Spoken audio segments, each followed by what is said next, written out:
Hi, good afternoon, everybody. It's Sophie Meany. I'm the Managing Director of Amberjack, and today we're delighted to share with you Amberjack's latest assessment innovation. I am joined today by my colleagues. I have Sarah Azimzada, who's our Head of Assessment, and Di Crawford, who's one of our Senior Assessment Consultants, both of whom have been heavily involved in this project. So, HiPo-i, Amberjack's latest assessment innovation. Really excited to be sharing this with all of you today. We've been working in the background on this for a number of months now, and it's really brilliant to be able to share it with a wider audience. We're framing it as our latest assessment innovation, and I think it's worth just talking a little bit about what we mean when we say innovation.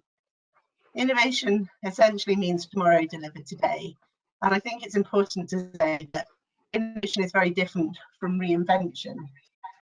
HiPo-i is all about deeply intelligent and really exciting evolution rather than complete revolution.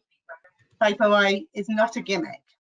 It's not a total redefinition of what a psychrometric is. It is a highly robust and, more importantly, deeply face-valid response to years of our own experience of the limitations of traditional psychometric instruments, as well as a response to all the asks and all the frustrations and feedback we've had from over the years. It's anchored in our deep knowledge of what candidates look for in assessment. It's very high in face validity. It gives candidates a great return on their investment of time. It offers a lot of interactivity. Critically, it's short and succinct. And it also gives candidates an opportunity to tell their story and be seen as a person rather than just being purely automated. It's also designed to make life much easier, not just for those, but also for recruiters, to simplify things, to strip away a lot of the complexity, and to focus on the criteria which truly matter in the digital era. It assesses vital but really hard to assess criteria like digital mindset and resilience, and it does it in a highly effective and automated manner, while also incorporating anti-cheating mechanisms. We really hope that after you've all heard what we have to share with you, you're excited about it. This is the first time we shared it with the market. We are genuinely and very deeply interested in your feedback. I'd therefore like to say up front that after they've run this session, we will be sending you all an email with a click through to a short survey. We'd be immensely grateful if you could just take 1 or 2 minutes. I promise that's all it takes to complete the survey and just share your thoughts back with us. And before we go any further, just a couple of quick points of admin. The whole world has taken their sessions online through WebEx over the last month or so. We've all been learning a lot about how brilliant these platforms are, but also some of the limitations. And one of the slight frustrations with these WebEx platforms is they're not brilliant at delivering video content. We do have a couple of videos that we want to share with you as part of this session. We've done our best to optimize them by limiting the resolution and doing that all we can from a WebEx setup point of view. But they may not play quite as perfectly as we'd like. If that's the case, do bear with us. They are only short. They're only about one's a minute and the other's a bit less than a minute. And we'll make sure that we send you those links to the optimal versions afterwards with the survey so that you can experience them properly. Secondly, you are, of course, very welcome to and ask questions as we go. We're going to try and ensure the opportunity to answer those questions at the end. For those of you who have more in-depth questions or multiple questions, we are also, of course, more than happy to arrange follow-up calls, and we'll share contact details at the end. And should any of you be interested in having a demo and having some more significant conversations about the potential benefit HiPo-i might be deliver for the organisation, again, we'll share those contact details at the end. So just what are we going to cover today? So first of all, just going to give you a very quick introduction to Amberjack. I personally am always much more interested in talking to you about the problems that we can help you solve, the challenges we can help you overcome within your own recruitment process. But because HiPo-i speaks so very deeply to the essence of who Amberjack is and how we position ourselves in the market, I think it is useful just to frame it that way. We're then going to pause and talk a little bit about the future world of work and the market and the context in which we're operating in, obviously somewhat transformed over the last couple of months. And then we'll spend the main focus talking about how you identify potential, why potential is so important, and then sharing with you HiPo-i, our latest assessment innovation. So, put really simply, Amberjack, we're future talent experts. We're all about finding today, and for us, tomorrow's talent really means identification of potential. As we live in these ever-changing times, where the only certainty is yet more uncertainty, potential and people's ability to adapt to whatever the circumstances and tomorrow may bring becomes the only criteria that matters. We're really renowned for tech-led innovation, and for tech-led innovation that really is anchored in candidate experience, for increasing diversity, helping our clients tap into the widest and most diverse inputs. And also from a candidate and from a recruiter perspective, driving process efficiencies. We provide a whole range of services across the talent acquisition spectrum, specifically focused on that future talent. And I'm now going to bravely launch into the first of the two videos.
But in essence, bringing to life the fact that potential and the identification of potential is really Amberjack's core purpose and intent. Moving on to talk about the future world of work. Before coronavirus, we were already facing into the greatest velocity of change in history, facing it on the brink of the fifth industrial revolution, less than a decade after we'd entered the fourth. The pace of digital transformation is incredibly rapid. And I think the thing that's becoming increasingly the case is that organizations who don't embrace and recognize this increase in automation and recognize all the benefits and opportunities that come from it will truly get left behind, and will find that they haven't just failed to progress, they've actually gone stale. We've got the perfect conditions for digital revolution. We've got the computing capability, we've got the cloud capability, we've got connected data, so data used to live in individual devices, now we've got data lakes bringing it all together. We've got the infrastructure and the broadband to make all the connections effective. And then just over the last few weeks, we've seen the greater factor of our friend COVID-19, our friend or foe. I suspect many of you will probably have seen that very popular meme that says, who is responsible for digitizing your organization, your CEO, your CFO, or COVID-19? And I think there's been very few organizations who haven't seen a massive leap forward on their digital agenda as a result of the mandate imposed by a world where we all have to operate virtually. So I think more than ever before, although it's true, the world of work truly is changing faster than ever, and organizations either embrace that change and realize all the benefits, or stand aside while other organizations do. Absolutely, though, during this time, candidate experience remains vital. It's been vital for ages, and there's an awful lot of data to support this. A lot of candidates will actually take to the internet and share their bad experiences. They'll also avoid organizations if they've had a bad experience, or equally if there's information or negative reviews on can use not just to avoid your organisation from an employment perspective, but if you have a consumer face, they'll also potentially not buy products and services from the organisation. They'll certainly not reapply to you in the future. And some of them will actually be negative advocates for your organisation. So candidate experience remains absolutely critical. And I think even during the downturn, we do tend to find that at times where there's a little bit less economic optimism, organisations do receive a lot more applications per vacancy for those vacancies they do have available. And often that can drive a level of complacency from an organisational perspective.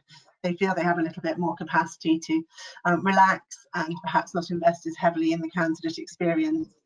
And the thing that we're always incredibly mindful of is the fact that you need the candidates to be organisation, not just because you're offering a job at a time when there's no jobs available.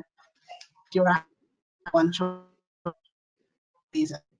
as market conditions pick up, they'll be moving on, and all of your investment in their development will be wasted. So when we talk about candidate experience and we talk about candidate expectations, we're talking about expectations that are driven by their consumer experience. And when we're looking at a recruitment process and we're looking at the design of the recruitment, it's really critical that there are certain aspects of this in order to meet those consumer-driven candidate expectations. Candidates are looking for interactivity, they want a contemporary look and feel. They want to be able to access that assessment or next stage in the process on a 24/7 basis and have flexibility to complete it as and when they want to. They then want an instant response and instant gratification as soon as they've completed it. We are in a world and people really expect to hear back instantly. But they want things to be face valid. Without the opportunity for a lot of hand-holding and detailed explanation, they want to be able to look at the assessments that you're asking them to complete and understand why you're asking them to complete them. They also need to walk away from the assessment if they haven't got the role, feeling like it was a fair assessment, and face validity helps hugely with that. And they also want to feel like an individual, although they want the automation that drives that level of instant gratification and responsiveness. They don't want to feel like they've been batch processed. So it's really important as well that they feel like they've had an opportunity to express themselves and express who they are, rather than just feel like a number going through a funnel. And that where automation is introduced, it needs to feel like it's to the candidate's benefit as well as to the organisation's benefit, so that it's truly fair. The next point I really wanted to make is what I referred to really at the start. I think today more than ever before, we recognise that just nobody knows what the future holds. The only thing we do know is that the future will be characterised by more change. Change is the only certainty. And when the only certainty is uncertainty, we believe very, very strongly that potential is all that matters. I'm going to move on now to talk a bit about the identification potential, and talk about when we say potential, what do we mean? So at this point, I'm just going to hand over to Sarah. Thank you, Sophie. So rightfully so, I guess the identification of potential, this has been something that's always been a quest of finding what success factors is, what predicts future performance. And in our world of business psychology, that's always been kind of a key desire to find the answer to that. What we need to recognize is that it is evolving because the world of work evolves. And it cannot be a static model. And that we have seen that quite considerably in the traditional competency frameworks, for instance, where there are being a shift to that. And we're seeing more and more of our visionaries saying, actually, we're missing this. There is something lacking. There is something missing. And although some of the critical success factors do remain the same, like we did mention, it is an evolution. We are seeing new success factors emerging, and that is coming through what we're seeing in the futurologist and the success analysis that we're doing. But also the academic research and the scientific research that we're seeing is supporting that. And our own data from the cumulative millions that we've captured over the years, and what that is telling us. This has led us to actually evolving our own high potential model and starting to define and capture what success looks like from a potential perspective. And with this, we have been able to incorporate the critical new success factors. I'm going to hand over to Di, who's going to give you guys an insight into our new high potential model. Thanks, Zara. So just to follow on from there of how we identified those factors that do underpin potential, I'll just talk you through now the more updated high potential model that we do have. So I'll give you an overview of those key constructs and those success pillars that Zara just mentioned there. And I'll give you a bit of an overview of some of those unique definitions that we have come up with. But if anybody is interested in just getting into even more of the detail of what sits behind what you do see on the screen right now, one of us would be more than happy to have that follow-up conversation with you. Obviously, of course, while the content is our own IP, we can screen share more of that content with you on one of those case-by-case basis. But some of those unique definitions that I will talk you through now, they are based on both existing research that we have looked at, but also our own research as Amberjack. And I think some of those key areas that are fundamental updates from our previous high potential model are those of digital mindset and applied intellect. We do see digital mindset as a key emergence, just really from that shift that's come from some of those traditional models that are out there, and really through that identification and need for digital awareness.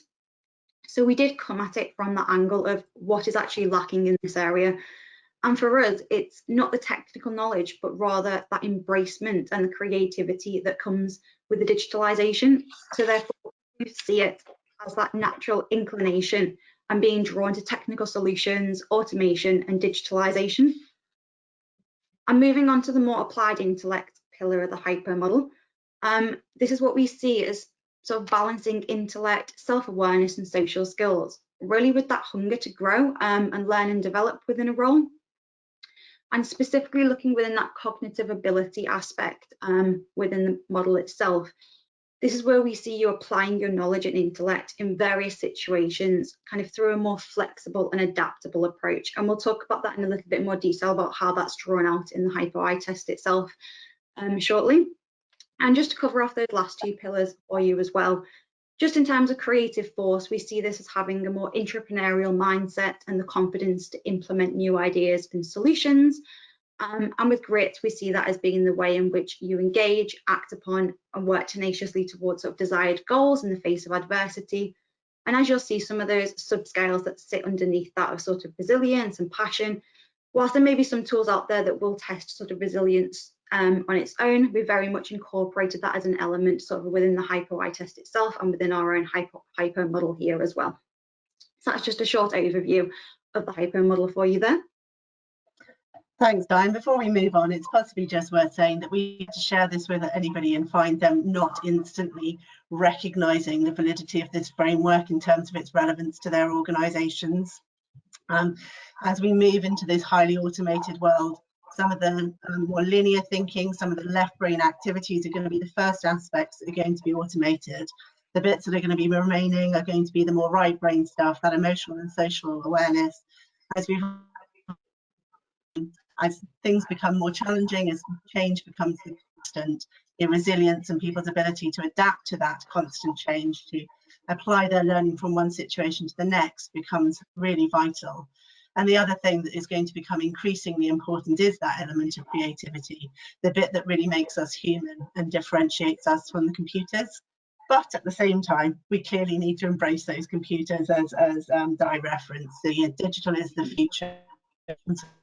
You work, there's a huge body academic research and data analysis that has gone into combining this. But actually, when you take a step back and just look at it and look at what we know to be true about the future world of work, we're confident that it will have instant resonance with all and every organisation at all levels. And although as an organisation we work a lot with future talent, we would actually argue that every in the organisation become not just the differentiation. So in the past we've looked for performance and then looked for potential as the additional factor. Today we say that we need to flip that. Potential needs to be the hygiene factor. Every single individual who joins your organisation needs to be able to apply their capability and to show that emotional intelligence. They need to embrace technology and be creative, both digitally and in terms of content focus. and the need fundamentally to be resilient and be able to continue to focus delivery even in the context of a constantly changing world. So take another leap of faith with video again. Personally, I really love this little teaser video that's been created to introduce HiPo-i itself.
So I guess what in the core it's come down to is there is a desire to see more than just parts or single construct measures of a person at the early stages of a selection process. And the need to get a more holistic snapshot insight of a candidate has been something that people have always wondered and asked for, without it being as a solution of a string of tests put together to do that. And needing to do that through an engaging and highly face valid assessment with reasonable time taken from a candidate's perspective and their investment. And the previous solutions have been the strings of tests, which can take a very long time. This is essentially the kind of core of the HiPo-i, is our blended assessment, which is short to complete. This has been developed by Amberjack occupational psychologists and in partnership with experts in diversity and neurodiversity, psychometricians, and various universities in the UK. So we move to the next slide. So essentially what it is, it's a tool, and the tool is there underpinned by the HiPo model that we shared with you. It is blended in the sense that it allows us to assess multiple constructs of in a short period of time using various different formats, such as video assessment and scenario-led questions. This is set in the realities of the world of work. So this is where the true face validity comes in, and where the candidate can really understand, why am I being asked these questions, like Sophie mentioned earlier? How is this relevant to the role that I'll be actually doing? And an insight into the most frequent challenges faced in today's world, but also the unexpected, in order to measure resilience. And how are we doing it? This is fundamentally a psychometric, and we're blending various types of psychometric items in order to capture that. But we are doing it in a realistic setting, that they're not cold items that are irrelevant to potentially the role that the candidates are applying to. And we are looking at applied intellect. And when we talk about applied intellect, we mean applied numerical intellect and applied verbal intellect. And what do we mean then by applied? It's all well to have reached the right calculations, for instance, or have the right answer. But what does that actually translate when we're looking at it in a business scenario? What does that actually mean? So we are actually asking the so what question. What do you do with the knowledge that you have, or the intellect that you hold? How do you apply your responses to a business setting? And this is essentially, again, underpin that areas that tap into the G factors. This is also where it gives the more face valid element of the more traditional verbal and numerical ability tests. Then we have scenario-led items, and the scenario-led items again allows the candidates to put themselves in various situations, and also for reflections to really address the challenging areas to assess, such as learning agility at such early stages of a process. If I just build very quickly on that, so one of the things I think is really interesting from an applied numerical perspective in particular is a number of organisations, perhaps because they have professional qualifications, really do need to be able to assess candidates' numeracy, but some of the traditional assessments of numerical capability haven't always had strong correlations with on-the-job performance. They've just had correlations with exam passes, and by taking the assessment in a more applied context, we're able to serve both objectives. So we're able to find candidates who will be successful for you in a business context over the long term, while also identifying candidates with that numeric capability to pass academic assessments as part of their professional qualification. So Sarah referenced it. Not only have we partnered with universities and psychometricians in order to assure the scientific robustness of the tool, so principals partnered with diversity and neurodiversity specialists.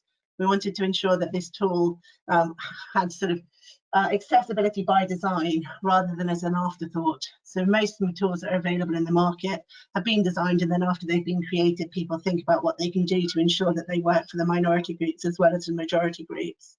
Right from the get-go with HiPo-i, we've been looking at the different needs of the different diversity groups, be that from a gender or view or a disability, and all of those different criteria that come from our own deep experience of delivering high volume recruitment processes from years, but also the experience of these specialists who work really closely and helping organisations trying to turn the dial in this important area. And we've built all of that expertise into the tool from the start. So just for some of the fundamentals, are assessing for future potential, not past experience. That's really important from a social mobility perspective. Making sure that all of the items don't need complete theory of mind, so that's really important from neurodiversity. With the assessment time recorded, not time limited, really important from a gender and some aspects of BAME point of view. Candidates, and this is really critical from an accessibility point of view, they're in charge of choosing their own test format. So often candidates who have a disability get very weary, always happen after be met. Candidates are able to select preferred format, and if they need to receive it in, for example, a text-only format, they can make sure that happens. The tool is compatible with all screen reading devices and accessibility technology. We've got to, factor in things like colour blindness. We also have inbuilt diversity reporting, so we can keep an eye on selection rates for all different groups. The item designs have been built to ensure cultures. There's been no reliance on idioms, no culturally sensitive content. The assessment doesn't require any prior knowledge, so that's why it's all about the future potential rather than past piece. And we also have preset adjustments and recommendations for deployment for neurodiverse applicants.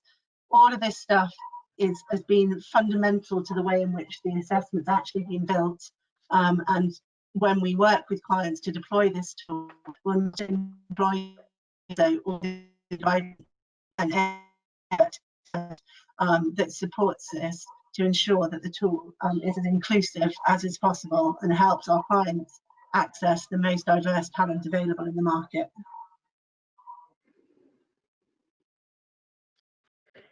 So in terms of the efficiencies that come with a tool such as a HiPo-i, we are looking that we can up to about 70% sift-out rate, and in comparison to more typical situational judgment tests or traditional ability testing, where the sift-out rate tends to be maximum of the 50% sift-out, this can provide high efficiency, again, at the really early stages of a process. The way that we have divided it as well is that the automated sift, we are again looking at 30 to 50%, but part of the integrated self-reflection video, we can sift an additional 40 to 60%. It's also important to say that as consultants who are forever implementing assessments and tech, this tool is easy to deploy. HiPo-i is built and anchored on our LEAP technology, which is highly proven in numerous organisations with the highest levels of information security testing. So easy to integrate into our existing technology stack, or also works on a really seamless and easy basis on if you would prefer not to integrate it, or for organisations where the scale is a bit smaller and so integration doesn't make sense. We do always recommend that psychometrics are properly validated when they're deployed, but we have a really efficient validation process. Our methodology has been honed from decades of experience of implementing similar tools across our client base. Okay, so there are actually two ways in which the HiPo-i test will be made available. So the first one is the item banked version of the HiPo-i. And for this, the items will be selected from our huge item bank for you. So that cuts across the applied intellect, verbal and numerical items, as well as those SJT items. And what that does mean is that while it is off the shelf, it is uniquely your own test, in the sense that no other organisation would actually have the same set of questions that you have across those various different sectors within the test. The other version of the test would be a bespoke immersive version. With this, you would still have access to that huge item bank. However, it does include the customization of all of those items without actually affecting the integrity of the items themselves. And alongside that, you can also include your own branded videos throughout the test, just to tell your own story from that candidate experience point of view as well. You can go to the next slide, Sophie. Sorry, I'm just trying to find the control dial. Bear with me, it's vanished. There we go. That's all right. And from a candidate experience point of view, overall, it will be a really innovative and exciting experience for them. And that is something that comes from all of those factors outlined on the slide in front of you here. So there will be a variety of media throughout the test. And that does include videos at the start introducing the test, but also videos throughout the test itself, just to bring that storytelling element to it. And it is this which just really helps to produce that immersive experience for candidates at a time actually where candidate engagement is so important. In terms of the questions themselves, those applied intellect, numerical and verbal questions, they will be in the style of a typical email inbox, so where you would actually be responding to emails coming through that have numerical or verbal content within them. And then obviously the response for that would be in a more conclusion-based so what format that Zara touched on before. And it is this email inbox that really does bring that element of realism to the test itself. At the end of the test, we have touched on as well that there will be a self-reflection video, and that does allow the candidates to just look back at their whole performance on the test. From feedback we've had from candidates in the past, we do know that they do like to get their personality across in some way or another, and to not really be treated like a number, so to speak, in the process. So therefore, this aspect of the test is actually a perfect way to incorporate that element.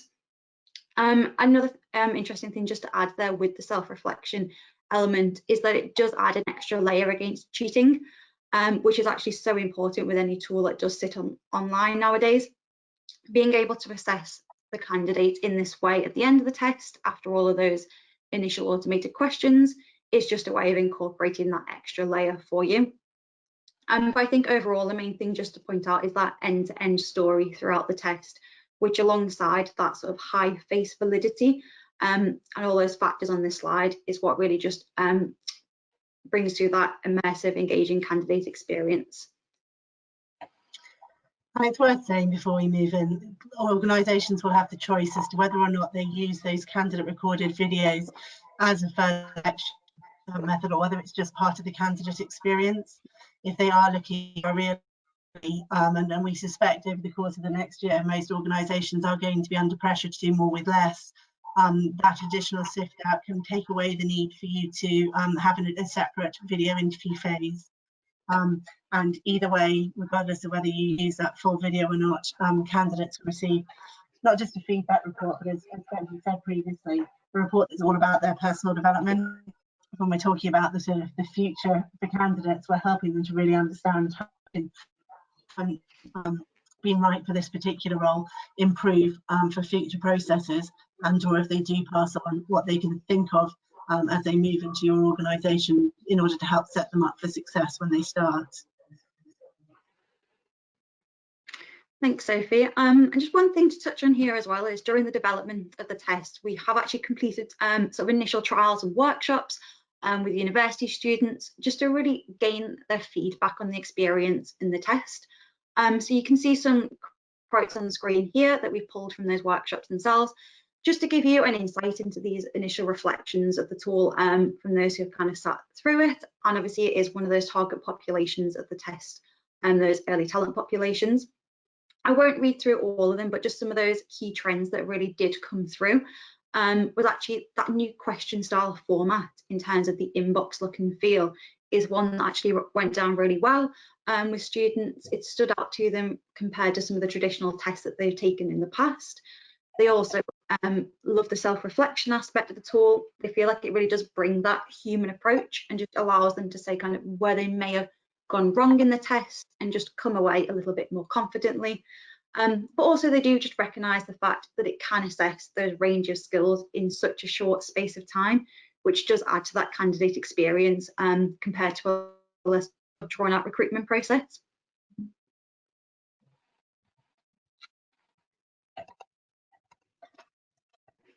Perfect. So by way of a final summary, first of all, I apologise because apparently my audio hasn't been great, but I hope most of you have been able to hear what I've been saying and have certainly been better able to hear Zai and Sarah. HiPo-i is an automated assessment. It allows candidates to complete the test in 30 minutes. It's really effective from a pipeline control point of view. If you just use the auto sift, you can deselect up to 50% of your pipeline. But if you then add in the additional manual sift afterwards using the video response items, your combined sift out can be as high as 70% of your total start pipeline. It can introduce some significant cost efficiencies into your process because it can remove the need for a separate video interview platform. As you would expect from anything designed by Amberjack and our occupation, and it's also fair and inclusive. It's been designed in partnership with diversity and neurodiversity experts to ensure that it's diversity by design or inclusive by design rather than by afterthought. It's been designed to be truly face valid with business relevant questions to ensure that it's candidates understand why they're being asked to take this assessment and understand instinctively that it's a fair and relevant. It's interactive, highly engaging, and really importantly, it's the first tool that will assess potential, which is the only thing that matters in the digital era. If organisations wish to assess that at the moment, they have to combine all manner of different psychometrics in order to achieve this. And this tool is really simple and easy to deploy for recruiters, stripping away all of the complexity. It assesses applied capability as well as judgment, as well as very vital criteria around digital mindset, which nearly all organisations are grappling with and which no other tools really assess in the same way. And it also gives candidates that really meaningful feedback on an automated basis in order to ensure that you give them really great candidate experience. So we'd hope to come in at 40 minutes. Looks like we've achieved our objective, which is great. As I mentioned before, we are going to send out a feedback survey afterwards and we'd love to hear from you. But now is a time where people are very welcome to ask questions if they would like to. And as mentioned previously, if you'd prefer not to ask the question now and to get in touch afterwards, you've got the email address and phone number to follow up afterwards. So at the moment, I'm not seeing any questions on the poll. We'll give it a couple more minutes.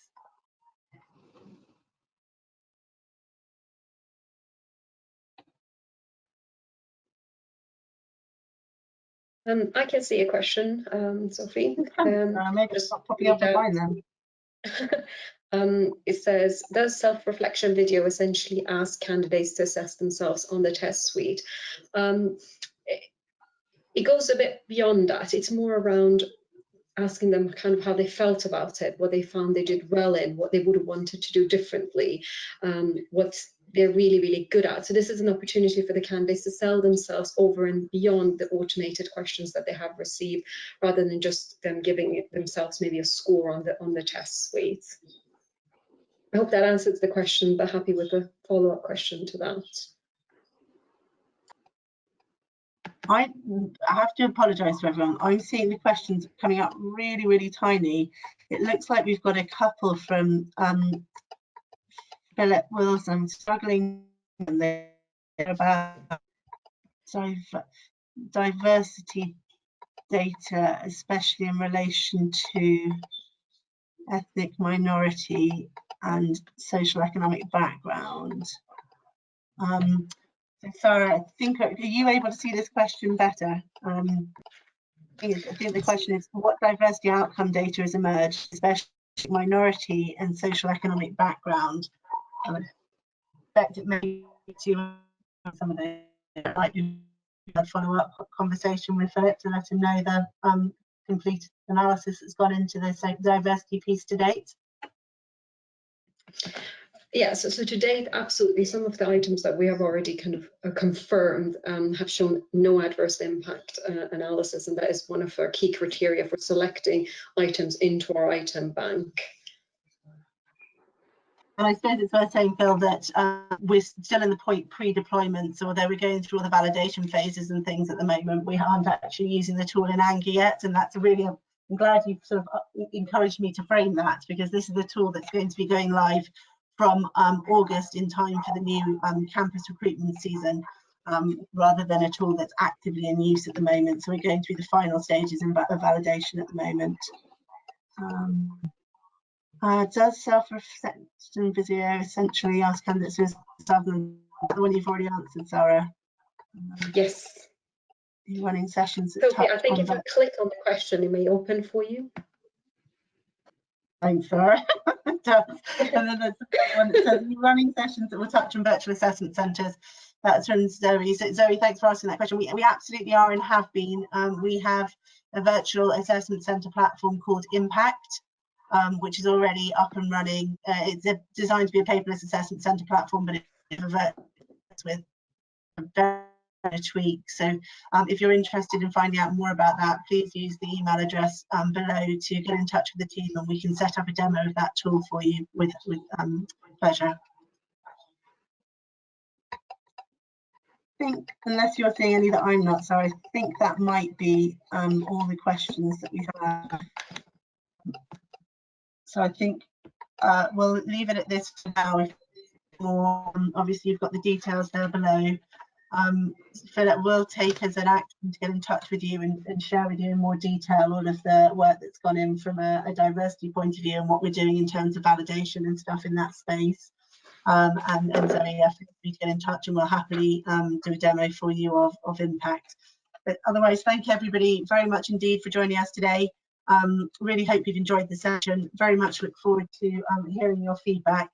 Please do complete that survey when we send it out to you. But thank you and have a wonderful bank holiday weekend.